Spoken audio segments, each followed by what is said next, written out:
toi de manger.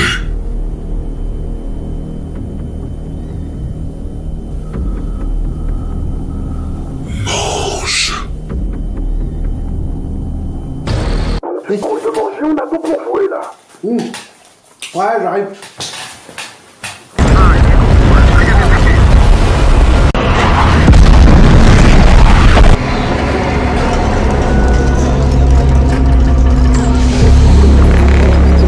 Eh ben, notre histoire débute avec un crash de vaisseau contenant des crottes de nez aliens. Yang ni masih hidup lagi.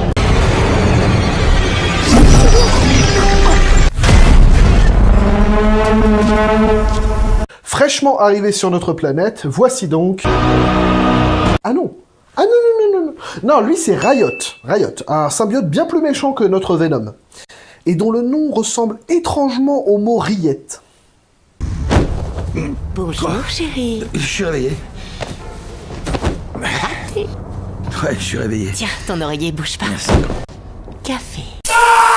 Bah quoi, on joue plus à se lancer des trucs. Notre amateur de bataille de polochon et d'arabica, c'est Eddie Brock, un reporter assez pugnace qui a un show télé qui dénonce plusieurs injustices. Les questions.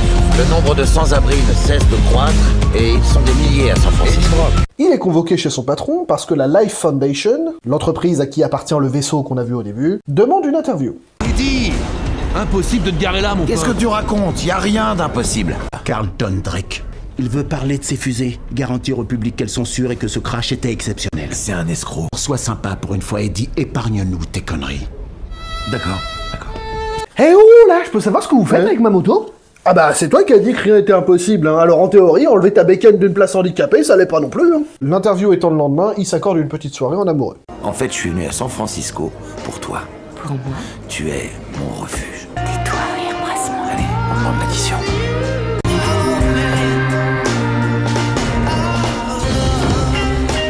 Est-ce que la mise en scène est suffisamment claire sur le fait qu'il l'aime ou pas? Et pourtant, ça va pas l'empêcher de fouiller dans l'ordinateur de sa chérie, hein, puisqu'elle travaille pour un cabinet d'avocats qui représente la Life Foundation. Plainte pour décès imputable à une faute. Mort de volontaire. Politique de la fondation. Pas d'obligation de déclarer les décès. Du coup, dès le lendemain, hop, on va confronter le Elon Musk du pauvre à ses accusations. Pour tout vous dire, j'ai toujours été persuadé que l'exploration de l'espace était cruciale pour guérir tous les maux qui nous accablent sur Terre. Mais vous savez, monsieur Brock, je trouve que ce n'est pas suffisant d'avoir foutu la merde sur notre propre planète. Il faut aussi aller le faire chez les autres. Les actions en cours contre vous, comme l'affaire Chambers, c'est la fondation de la mort. La descente aux enfers commence donc pour notre ami Eddie, puisqu'en une seule journée, il va perdre son boulot, sa fiancée et par conséquent son appart. Tu es viré, Eddie. Tu t'es servi de moi. Ah, monsieur Brock, j'ai vos résultats d'analyse là. Vos hémorroïdes sont sacrément enflammés. Hein. Pendant ce temps, chez Riette...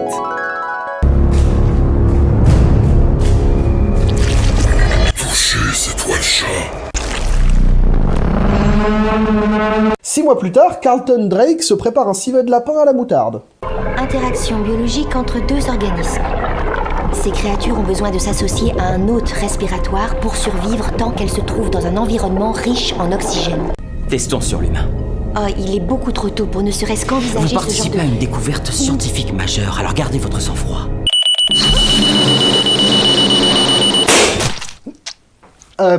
Je maintiens qu'il faut reporter les tests sur des sujets humains. Et en parallèle, Eddie a trouvé un nouveau logement dans un quartier qui apparemment a l'air de beaucoup l'apprécier. Ça te coûtera 5 $. 5 $ pour un journal gratuit. Vous avez une sale gueule. Mais revenons à un scénario plus intéressant. Et cette fois, Isaac, nous pouvons le faire. Je n'abandonnerai pas l'humanité. Ouvrez le caisson.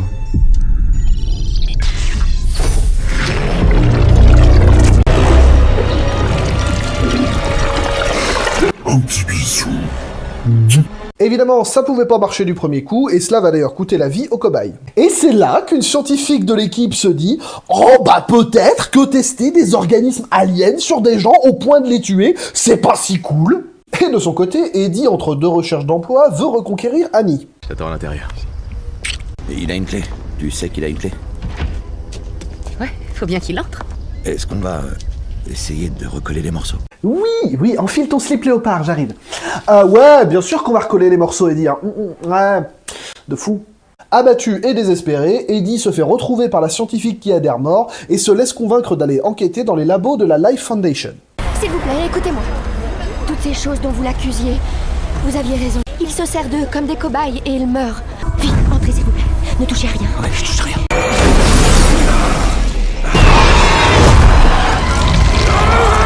Et de retour chez lui, Eddie peut pas s'empêcher de manger comme 4.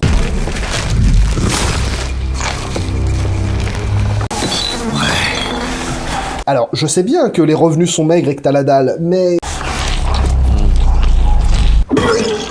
Ah bah j'avais prévenu. Évidemment, Drake est pas hyper joyeux qu'un de ses spécimens se soit enfui. Attendez, il l'a pris. Nous ignorons ce qui a pu se passer. Alors là, aucune idée. Hein. Pendant ce temps, chez Riette... Oh la vache, après un vol de 8 heures, j'ai envie de pisser. Étant aussi discret qu'un métalleux dans une bibliothèque, Eddie se fait vite retrouver par les hommes de Drake qui vont également faire la connaissance de Venom. Salut Eddie. D'où il sort ce gars? J'aimerais récupérer la propriété de Monsieur Drake. Tu fais quoi là? Oh que c'est? Pourquoi tu fais ça? Bah si t'étais vraiment dans ma tête, tu verrais que j'aime bien danser. Hein. Et après une rapide course-poursuite... Waouh! C'était plutôt cool ça, j'avoue! Notre héros prend le temps de se poser et papoter avec son parasite alien. Je suis Venom. Considère-toi comme mon taxi. Eh ben je vais finir par te la faire payer la course, hein, parce que entre mon ex qui flippe, mon bras et ma jambe pétée, et ma réputation totalement niquée, je peux te dire que ça va commencer à chiffrer. Loin d'être aussi con qu'il n'y paraît, Eddie va retourner chez son ancien patron pour y déposer les preuves des exactions de Drake qu'il avait récoltées plus tôt lors de son passage au labo. Fais le bon choix, connard. Tes preuves sont là. Ça m'a toujours fait marrer ça dans les films. Comment ils sont censés déverrouiller le téléphone? Erreur, votre visage n'est pas reconnu. Bah évidemment, connard! S'inquiétant de l'état d'Eddie, Annie essaye de le rejoindre chez lui. Me demandez pas comment elle a eu l'adresse, j'en sais fichtre rien. Excusez-moi, monsieur, qu'est-ce qui se passe? Je dois aller à cette adresse, j'ai un ami qui habite là. Le bâtiment a été évacué. C'est dangereux de rester ici, madame. Restez pas dehors. Et voyant les dégâts causés par les hommes de Drake, elle remonte la trace d'Eddie jusqu'à son ancien boulot pour pouvoir l'emmener à l'hôpital. À l'hôpital! Tout de suite! And the Oscar goes to... Il te parle. Il n'arrête pas. Tu souffres? Non, t'inquiète, la transpiration et les cernes, c'est juste pour me donner un nouveau style de camé. Après qu'Eddie ait raconté plus ou moins tout ce qui se passe à Annie... La fréquence du son générée par l'IRM est très nocive pour lui.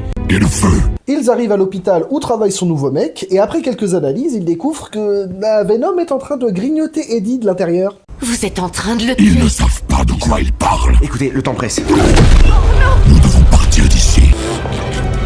Non, non, fais pas ça! Y'a plus de nous. Tu vas où comme ça? N'importe où tant que c'est loin d'ici. C'est un homme très compliqué.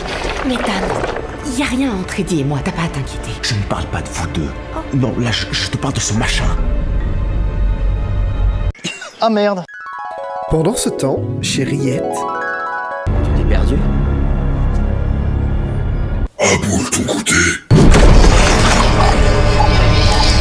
Sauf que le Eddie, là, depuis qu'il a pu Venom avec lui, bah il est beaucoup moins résistant. Et ça, les hommes de Drake l'ont bien compris.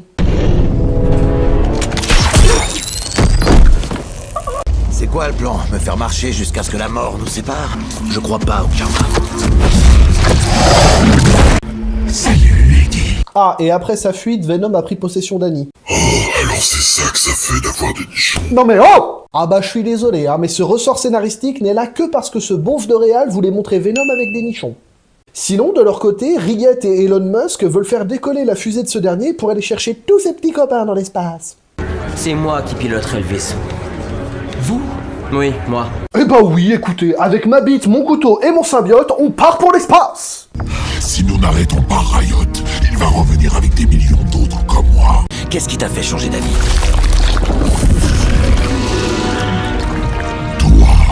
Dreams are my reality, the only kind of real fantasy.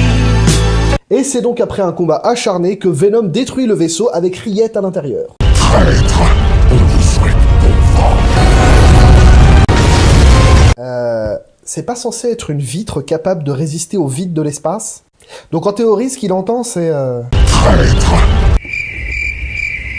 Et voilà, nos deux héros qui ont sauvé l'humanité. Mais vous êtes qui, vous?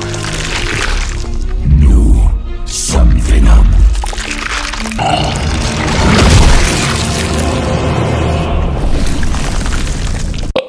Par contre, la prochaine fois, si vous pouviez lui balancer du paprika à la gueule, ça donne plus de goût. Hein. C'est fini pour aujourd'hui, mesdames et messieurs, je sais, c'est toujours trop court.